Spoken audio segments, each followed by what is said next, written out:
Hey everybody, it's Jeff Lobb here, SparkTank Media, with another great tip strategy for your photos. That's right, there's some pretty bad photos out there. I don't know about you, but I've looked at a lot of MLSs across the country. I even look at a lot of online sites, whether it be Realtor.com, Zillow, and just the web in general. And there's some really bad photos to the point where I see pictures like this on the screen. People don't even get out of the car. They literally either just stick their hand out, take a photo. And you know that sometimes some of the best photos will generate the best activity. Or at least if you took one photo and had that as your highlighted photo in presence. But even for some of you that take good photos, this tip and strategy that I'm going to give you does not replace your professional photographer. Not at all. However, there's times you want to take a photo and post on social media or something you've taken from an iPhone or Android device, and this simple strategy and company can help you make magic out of your good photo. Hopefully you could take a decent photo. But as you can see, there's many out there that don't. I'll even show you another one I came across down in the South just for some fun. And yes, that was live on an MLS. I don't care if the home was in foreclosure, pre-foreclosure. There's just no need to show the swamp in the back of the yard or in-ground pool, if you wish. I'm surprised I don't see an alligator creeping out of that baby. Anyway, let's take a look at some quick, for time purposes, a regular photo may be taken with an iDevice, picks up decent light, shows the house. Not terrible, but definitely could be a little bit better. Here's another, better look at it, if you will. Same house. Now look at the difference in lighting from there to there. Now, the last thing I want you to do or to be is an editor. I don't want you editing. We have to be, and we have to learn in the real estate industry, the more time we spend doing things that aren't generating income activities is taken away from our goals, our dollars, and our income strategy. So sitting around editing stuff, not probably something I want you to do. So I came across this awesome company that does a really great job with your photos called Brownie, boxbrownie.com. At least as of this video, up and alive and doing very well, where they could take your photo.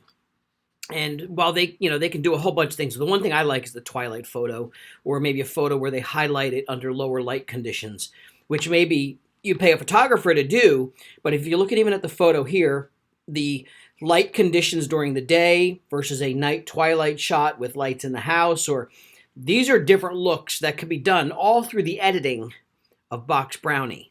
Box Brownie can take that photo, do it before and after, and render that photo back to you. So that could be at least the one photo you push out to get the attention from your marketing. It's your brochure photo. It's your, online photo.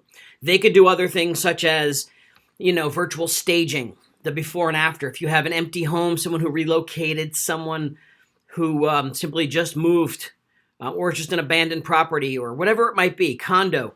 They could add furniture. They can add outdoor accessories and grills, and they can add lighting and clouds, all done through their editing. They're doing it, not you. Let professionals stage. And I would disclose if this was in a listing. Now, of course, follow your MLS rules, but I would always still say in the notes to somebody, even the other agent, notes, this home is virtually staged.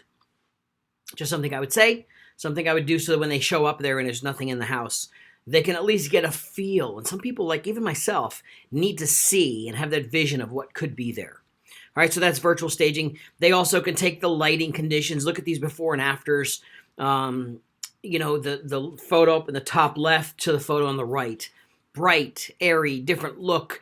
If you look at the bottom photo, bottom left, the before, now look at the bottom right. Look at the clouds, look at the sky. Look at the brightness of the details that can be done through the power of their editing. So I really like them a lot. Really simple. boxbrownie.com. Photo strategy, which keep in mind, with the attention span of the consumer today, they're making their decision on clicking in a matter of seconds. If that photo doesn't capture them, you're missing the opportunity. And that's where, when I say you need that one main photo, it's because of the attention span of today's now consumer. So don't think I'm just trying to talk to you guys about we got to do this for 25 photos. I'm talking about at least if you got one or two really good ones done and you capture their attention in their scrolling or their swiping, whether it be on Instagram or wherever, you only have a few seconds to get their attention, and it's that photo that's going to make it or break it. So it's a strategy, not just a photo editing software. All right, check them out. If you have others that do the same thing, obviously take advantage of that, but make sure your photos are good. Great strategy, great tip. Go execute. I'm out.